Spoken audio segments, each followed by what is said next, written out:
बच्चों नमस्ते। आज हम पद परिचय के अंतर्गत क्रिया, काल और लिंग के बारे में जानकारी प्राप्त करेंगे। सबसे पहले क्रिया, इसकी परिभाषा जान लेते हैं बच्चों। जो शब्द किसी काम के करने या होने का बोध कराए तो उसे क्रिया कहते हैं। क्रिया शब्द के विभिन्न रूपों में जो अंश समान रूप से पाया जाता है तो उसे धातु कहते हैं। जैसे पढ़, पढ़ा, पढ़े, पढ़ेंगे, पढ़िए, पढ़ता, पढ़ेगा। इसमें पढ़ क्या है? सामान्य, और यही पढ़ क्या है? धातु। धातु के साथ ना जोड़ने पर क्रिया का सामान्य रूप बनता है। इसके उदाहरण देखिए। पढ़ना, लिखना, हंसना, घूमना, दौड़ना आदि। इसमें धातु क्या है बच्चों? पढ़, लिख, हंस, घूम और दौड़। कर्म के आधार पर बच्चों क्रिया के दो भेद होते हैं, अकर्मक क्रिया, सकर्मक क्रिया। तो पद परिचय में आप लोगों को जब क्रिया का परिचय देना हुआ तो पहले आपको ये बताना पड़ेगा कि क्रिया कौन सी है, अकर्मक है या सकर्मक। अकर्मक क्रिया की परिभाषा सुनिए बच्चों। जिस क्रिया का कोई कर्म नहीं होता, अर्थात क्रिया का सीधा प्रभाव कर्ता पर पड़ता है, तो उसे अकर्मक कहते हैं। इसके उदाहरण देखिए। दीपाली रो रही है। रो रही है बच्चों, ये क्रिया है और दीपाली क्या है? कर्ता। तो देखो इसमें क्रिया का सीधा प्रभाव कर्ता पर ही पड़ रहा है। दूसरा उदाहरण, सोहन तैर रहा है। तैर रहा है, क्रिया हो रही है और क्रिया का सीधा प्रभाव सोहन पर पड़ रहा है। इसमें कोई कर्म नहीं है। दूसरा हमारा भेद है सकर्मक क्रिया।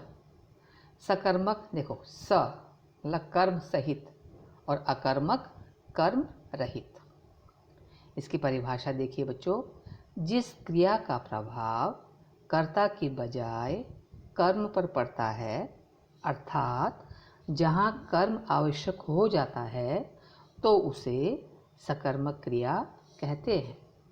इसके उदाहरण देखिए। दीपक पुस्तक पढ़ता है। दीपक यहाँ करता है बच्चों पुस्तक कर्म, पढ़ता है क्रिया।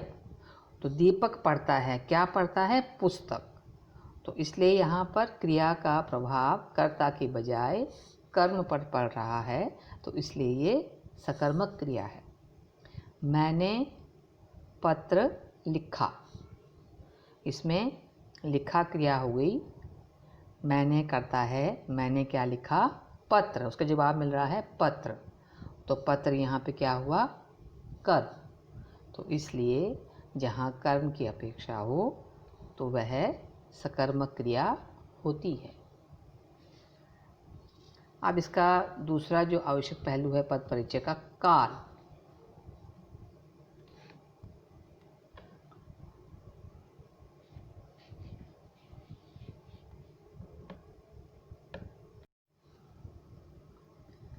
अब बच्चों हम काल के बारे में जान लेते हैं। पद परिचय में काल भी विशेष तौर पर, जब क्रिया, मान लो कि क्रिया का पद परिचय कर रहे हो तो उसमें आपको काल लिखना पड़ेगा कि ये कौन सा काल है। तो काल के बारे में भी आपको विस्तार से जानकारी होनी चाहिए। इसकी परिभाषा, क्रिया के जिस रूप से उसके होने के समय का बोध होता है तो उसे काल कहते हैं। काल के तीन भेद होते हैं। पहला वर्तमान काल, दूसरा भूतकाल, तीसरा भविष्यत काल। पहला वर्तमान काल, इसकी परिभाषा, क्रिया के जिस रूप से यह पता चले कि काम अभी हो रहा है तो उसे वर्तमान काल की क्रिया कहते हैं। उदाहरण देखिए, फूल खिलता है। दूसरा, हम पढ़ रहे हैं। अब दूसरा भेद है भूतकाल, यानी कि जो बीत चुका है। वर्तमान, जो भी चल रहा है। क्रिया के जिस रूप से यह बोध हो कि काम बीते समय में पूरा हो गया है तो उसे भूतकाल कहते हैं। उदाहरण, सूर्यास्त हो चुका था। रीना चुपचाप पढ़ रही थी, अर्थात जो कार्य समाप्त हो चुका है। तीसरा है भविष्यत्काल। क्रिया के जिस रूप से किसी काम का आने वाले समय में किया जाना या होना ज्ञात हो तो उसे भविष्यत्काल कहते हैं, अर्थात जो कार्य होना है, जिसे आप अंग्रेजी में कहते हैं फ्यूचर। पास्ट को आप कहते, पास्ट जो है वो क्या है, भूतकाल, और प्रेजेंट जो वर्तमान काल। उदाहरण देखिए, आज तुम क्या खाओगे। दूसरा, माताजी घर पहुंच गई होंगी। इसमें भविष्य के बारे में कहा जा रहा है। अब इसमें एक और आवश्यक पहलू है बच्चों, लिंग। इसकी जानकारी भी आपको होनी चाहिए। इसकी परिभाषा देखिए, शब्द के जिस रूप से उसके पुरुष या स्त्री जाति के होने का बोध हो तो उसे लिंग कहते हैं। हिंदी में लिंग के दो भेद हैं, पहला स्त्रीलिंग, दूसरा पुल्लिंग। स्त्रीलिंग की परिभाषा, शब्द के जिस रूप से उसके स्त्री जाति के होने का बोध हो तो उसे स्त्रीलिंग कहते हैं, जैसे गंगा, हिंदी, औरत, सीता आदि। दूसरा है पुल्लिंग, शब्द के जिस रूप से उसके पुरुष जाति के होने का बोध हो तो उसे पुल्लिंग कहते हैं।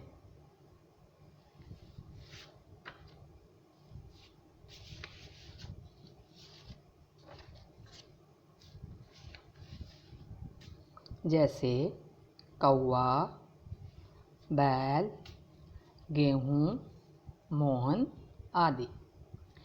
बच्चों, थोड़ा सा लिंग ज्ञान के बारे में थोड़ी जानकारी भी आपको होनी चाहिए। इसके कुछ नियम हैं जो कि इस प्रकार हैं, मैं बता रही हूँ।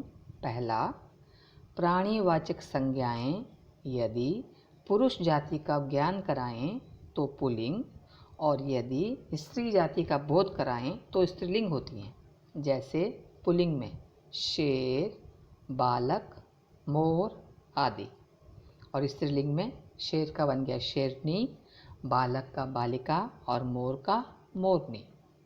दूसरा, प्राणियों के समूह का बोध कराने वाली संज्ञाएं व्यवहार के अनुसार पुल्लिंग या स्त्रीलिंग होती हैं। जैसे पुल्लिंग में दल, समाज, परिवार, झुंड, ये सब क्या है, पुल्लिंग। और स्त्रीलिंग में भीड़, सेना, टोली, सरकार, सभा आदि। मान लो ये आपको पद परिचय करना है, उसमें दल दिया गया है तो आप क्या लिखेंगे, उसमें पुल्लिंग। अगर मान लो सेना है तो उसमें क्या लिखेंगे आप, स्त्रीलिंग। अगला बिंदु, एक ही वस्तु के पर्यायवाची अलग अलग लिंग के हो सकते हैं। जैसे नेत्र, ये क्या है बच्चों, पुल्लिंग। और आँख, नेत्र को हम आँख भी कहते हैं, इसका पर्यायवाची है तो वो क्या हो गया, स्त्रीलिंग।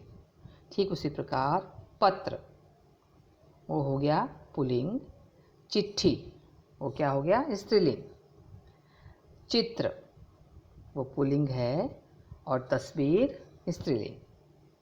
तो बच्चों, आज मैंने आपको क्रिया, लिंग और काल के बारे में विस्तार से बताया है।